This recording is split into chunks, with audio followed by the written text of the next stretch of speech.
Well, I'd like to welcome everyone here today to Youth Villages to hear about the YVLifeSet program. This is truly a very, very exciting day, and we're very honored to have the governor with us as well. I would like to first mention some of our board members that are here. Jimmy Lackey, raise your hand, Mr. Lackey. Mark Medford, Paul Bauer, Mike Bruns, and Willie Gregory. I don't know if he was going to make it. He was at another function earlier. And also some of our elected officials are here as well. Senator Brian Kelsey, Representative Ron Lawler, not my brother, but we're close. Representative Deborah Moody, Mayor Keith McDonald, a fantastic mayor of Bartlett. We're so happy that you're our mayor, Keith. Mark Brown from the city of Bartlett, and former Representative Barrett Rich is here as well, and there's other congressional staff also here. Well, we're here to talk about a study, a clinical trial, the largest clinical trial ever done, really studying youth aging out of the foster care system, but it wouldn't be possible if it wasn't for a few folks who funded the study, and Annie Casey Foundation, Ed McConnell Clark, and the Bill and Melinda Gates Foundation. But this all truly began about 17 years ago when I met a man named Clarence Day. And Clarence Day is a local philanthropist and businessman, and during that first conversation, he wanted to know more about the kids we weren't helping than the kids we were helping. And I had never had someone asking that question before, but after a few pauses, I told him about the young people that were aging out of our program, and that clearly our own research reflected that these young people were not doing very well once they turned 18 and tried to live successfully as a young adult, that many of them were failing terribly and dropping out of school and not working and living on the streets, many of them as well. But fortunately, Mr. Day stepped in and said, those are the kids that I want to help. We also have some guests from the Department of Children's Services here today. Mike Leach is here, who we work with very closely as Director of Independent Living. And Darcy Hoffman is here from the Alliance of Children and Families. And you know, what made this possible was really the Department of Children's Services about 7.5, 8 years ago when we first met and asked them if they would consider participating in the clinical trial. These trials are very, very hard work, not just for the staff, for the young people that are involved in the trials, but for the administrative folks at the Department of Children's Services work tirelessly to make this happen as well. And but also, the people that supported this the most in the early years are many of the people in this room today. When we first had this idea of helping these young people aging out of foster care, we went to Mr. Day, but after a few years, he said, look, I need some help. And we asked ourselves, well, who else can help support this cause? And we went to our own staff. And our own staff made a commitment to help support these young people by making contributions to employee deductions. And over the last 5 years, every year, the Youth Villages employees themselves have donated over $1 million to support this program.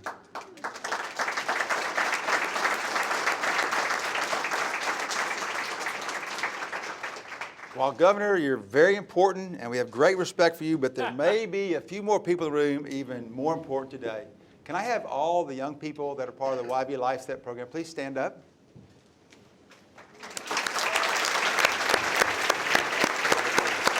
All right.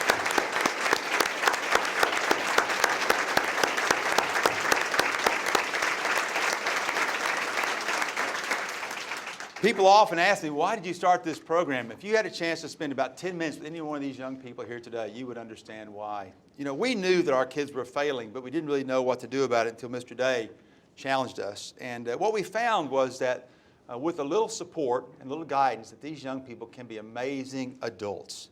A little about how the program works. Most kids grow up in foster care. They have some relationship with their family. Sometimes it's pretty good, sometimes it's not so good, and some have no family or support at all. Well, basically, we have one full-time staff that is responsible, YVLifeSet specialists, for working with a group of about 8 to 10 of these young people and help them pretty much maneuver all the challenges that a typical young person would face at the age of 18. Finding them a place to live, helping them make sure they stay in school, help them find strong employment with opportunity for a better career, help them find health care, all the things that any parent would want for their young person as well. The program lasts about 6 to 8 months, and when we first started the program, there really wasn't anything to compare it to. We didn't really have a lot of programs out there to compare ours to, but there had been a clinical trial years earlier, so we compared our results to the former clinical trial and found out our results were very favorable and decided to embark on a clinical trial of our own. In Tennessee, over the past I guess, 17 years. We've helped over 7,000 young people participate in this program. And just this past year, we've helped over 1,400 young people. And Tennessee is the first state in the country that's made a commitment to serve every young person aging out of the foster care system with a comprehensive program, the YVLifeSet program. Well, you know, Governor Haslam set the pace. And, you know, you hear about great leaders and great governors, and they say, you know, truly good governors, you know, represent their people, speak on their behalf, and really pass legislation that impacts their state. But truly great governors have an influence and impact on all the governors across the country and impact what those governors do as well. And we're fortunate we have that kind of governor today. And we're hopeful through this program, our governor and his team, and with Commissioner Henry leading the Department of Children's Services, we'll be able to share these results. So not just the 1,400 kids we helped this year, but over 23,000 kids across the country can be impacted over the next few years. And we hopefully other states will follow Tennessee's lead. Now I'd like to introduce Mark Courtney. Mark Courtney is professor in the School of Social Service Administration at the University of Chicago and was also the principal investigator on this study. And if you were asking my grandsons to describe him, they would refer to him as Yoda. He's pretty much, I don't know if the chosen one or the man with the most wisdom, but pretty much the person that's respected all across the country, even across the world. Just got back from Mumbai just a couple days ago in studying young people who are really aged out of the foster care system. Mark Courtney.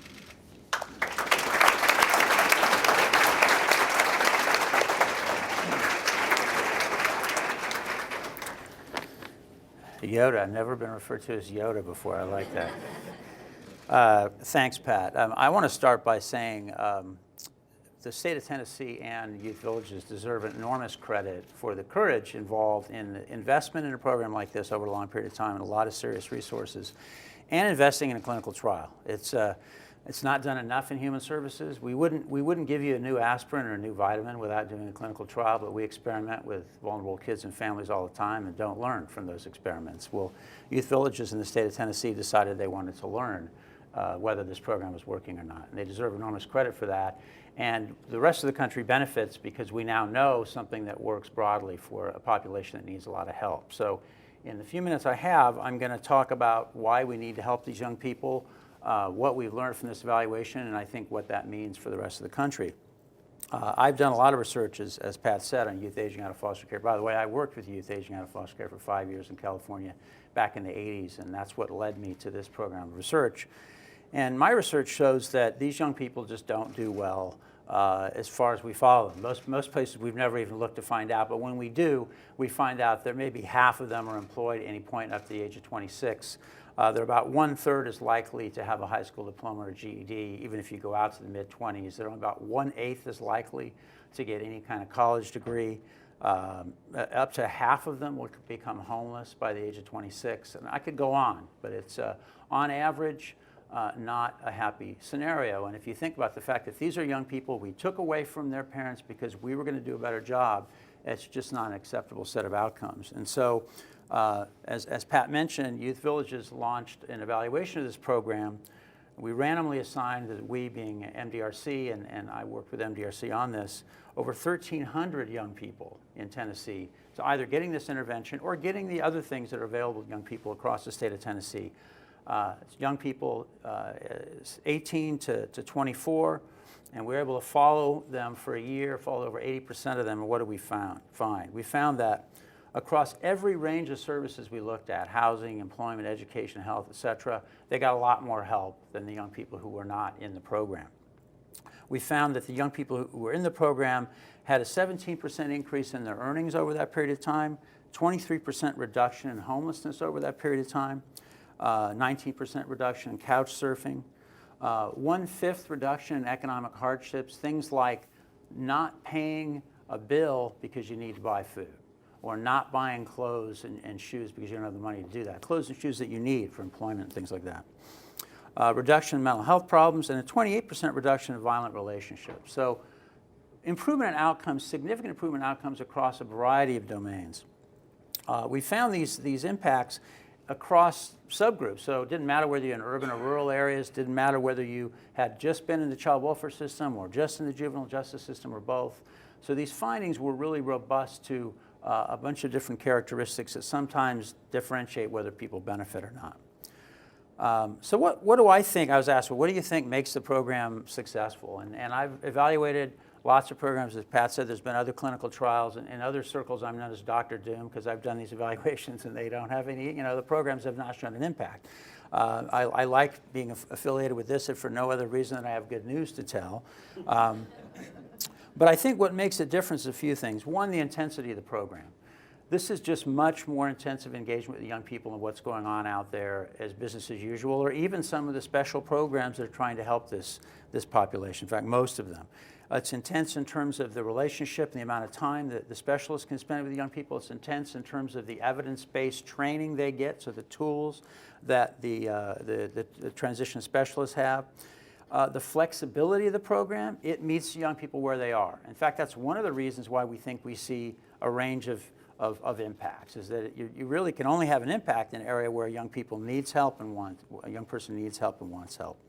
And lastly, and this is sort of a segue to why I think the evaluation is really important, the findings are really important, is the potential scalability of this program. I was really pleasantly surprised that this works as well in rural areas as in urban areas. A lot of the things we try to do with young people, you simply can't deliver that way. They need a bricks and mortar space. You can't deliver them at scale. This is a program that could be used in a variety of places around the country. And I suspect that that's going to be of great interest to other states. I'm actually on the program of a National Governors Association conference later this summer because they want to hear about this. Because there are a lot of states that are doing the right thing and trying to support young people transitioning out of foster care, but they're struggling with how to do that well. This program has impacts across a lot of outcomes. It has worked all over the state of Tennessee, and there's reason to believe that it will work in a lot of other contexts. And the last thing I would say that's important and why I'm looking forward to this is that Youth Villages is a learning organization, and Youth Villages wants to take this to other places of the country and learn in the process of doing that. So again, I want to return to thanking the state of Tennessee and Youth Villages for doing something for the field, not just the folks in the state of Tennessee. They deserve a lot of credit for that. Thank you. Appreciate it.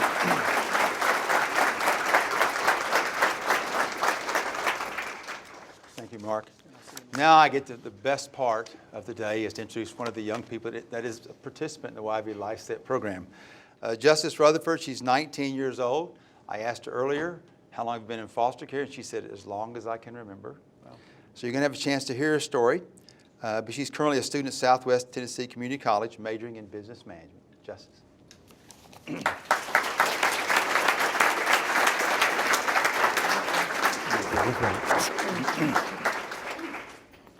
Hello, my name is Justice Rutherford. I'm 19 years old. I've been in foster care for as long as I can remember. Over time, moving from home to home, I became angry. So I began running away and became rebellious, only to find out I was hurting myself. I came back to the system at the age of 16 and found out I was pregnant. I then realized I was no longer living for myself, so I began bettering my future for me and my daughter. Youth Villages never once turned their back on me, even after the times that I ran away and all the times that I had refused their help. They made sure I had a tutor for all 10 classes that I had to make sure I got in order to graduate on time. They made sure I had someone to help me transition into being a young mother. And they also helped me when I broke down in the middle of the night with the newborn and assignments that seemed to never end. And they were also finally there when I got my diploma. I am 19 years old today, and I have accomplished so much. Youth Villages YVLifeSet has helped me transition into the person I am before you today. My Youth Villages counselors have helped me budget, savings, helped me get my apartment, apply for college. And if it wasn't for them, I can honestly say, if it wasn't for these people, I wouldn't have a better future today. I just want to thank everyone that has helped me in this program from when I was a child. I want to thank everybody that supports and that funds this program, because you guys are making young adults, transition into people like me. And I want to thank you.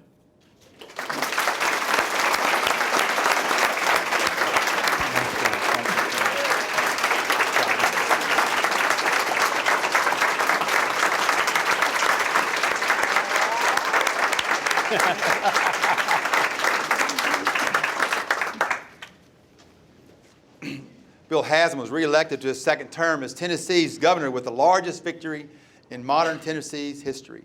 The reason is clear. Under Governor Haslam's leadership, results-driven, common sense, Tennessee is a national leader in education, job creation, and fiscal responsibility. His commitment to education is making a difference. Tennessee is the fastest improving state in the country in academic achievement, and he has launched the Tennessee Promise to give graduating high school seniors a chance to earn a certificate or degree beyond high school free of charge. Everywhere I've traveled across the country, there's not once that somebody that come up to me and says, "What is going on in Tennessee with your Department of Education?" And they all want to know more about the progress that we're making in the Department of Education, Governor. How proud, and I am able to share how proud I am of you as well and the team. Working with the General Assembly, he has balanced the budget every year, kept taxes low, ensured Tennessee has the lowest debt in the country, and nearly doubled the state savings account. In working with young people here at Youth Villages, we often say, we hear the words and trust the actions. And I'm sure some of you have thought about the same thing in working with politicians and our elected officials. But one thing I've learned with Governor Haslam, you might hear his words, but don't worry, his actions will always follow, especially in helping the most vulnerable young people across our state. Our Governor, Bill Haslam.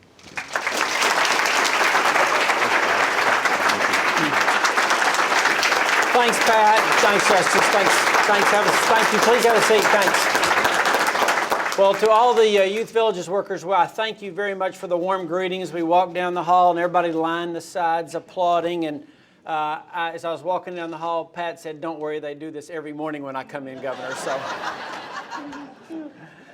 I was thinking, listening to Justice and Mark, you got a little picture of a flavor of what it's like to be in a governmental decision-making position. Representatives Lawler and Moody and Senators Kelsey and Kyle can tell you, we're surrounded with needs all the time. We're surrounded with people saying somebody has to do something. We're left in a position of being people with limited resources and huge needs. And so, Mark, when you talked about we wouldn't prescribe medicine without doing the research to see if it actually worked, it's incredibly encouraging for us as the state of Tennessee to see someone like Youth Villages actually dig in and do the research and say, well, we're not just going to announce another program that we think will help. We're actually going to go do the research and measure the difference. So you get to, government at its very best has data and it has heart. And Mark presented great data with heart. And then Justice came and told her story about, I can't remember when I wasn't in foster care. And for most of us, we can't picture a world like that. One of the things that first appealed to me about this program of youth who were aging out of foster care is this idea. My kids are all in their late 20s, early 30s now, but when they were 18, they had had reasonably good parenting from a two-parent family, stayed in the same family the whole time. I'm not sure they were ready to make educational and housing and health-related decisions coming from a very stable, like I said, predictable environment. It's the least that we can do to make certain that these kids who have been given to our care, sometimes we've had to make the decision, and other times there wasn't a decision to be made that the state was the place of last refuge. Other times we've had to go into a home and make the incredibly difficult decision that our Department of Children's Services has to do frequently about, are we going to step in as a state and take this child from this family, or are we going to leave them there? Like I said, other times it's a situation that's made for us, but regardless, maybe one of our most sacred obligations is to our most vulnerable young people. And we're really grateful when people like Youth Villages come alongside us, and you do it with both heart and with research, because there's an endless list of people that come wanting our help. And what we need is help us see lives that are being changed in a different society that's being produced because of this. And everything, like I said, from better education rates to lower incarceration rates and all the different things that you can show from this study. So I'm here for this point. I'm here to thank our Department of Children's Service workers who literally every day are making hard decisions in incredibly difficult situations that most of us can't imagine.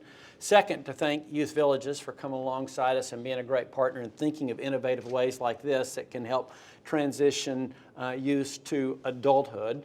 And then third, to thank all of you who are the youth who are involved here in the programs. It is incredibly encouraging to me, Justice, when I hear your story and others, because too often in government we hear like, man, here's the problem, and there don't seem to be a lot of people that are providing answers. So we're grateful for your partnership. Justice, thanks for being a great example for us.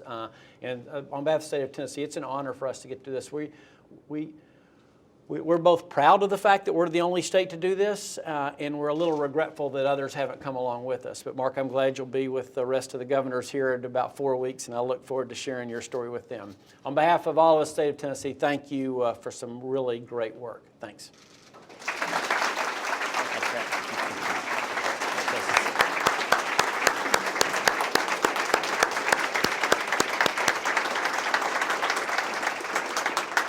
This is Bianca, also part of the YVLifeSet program, and is in her senior year of college, right? Yes. That's right. And you have something you'd like to present to him. Yeah, we'd like to present this to you on behalf of all of the youth in the program here today. Thank you so much. That's a great reminder. Thank you, Bianca. Thank you so much.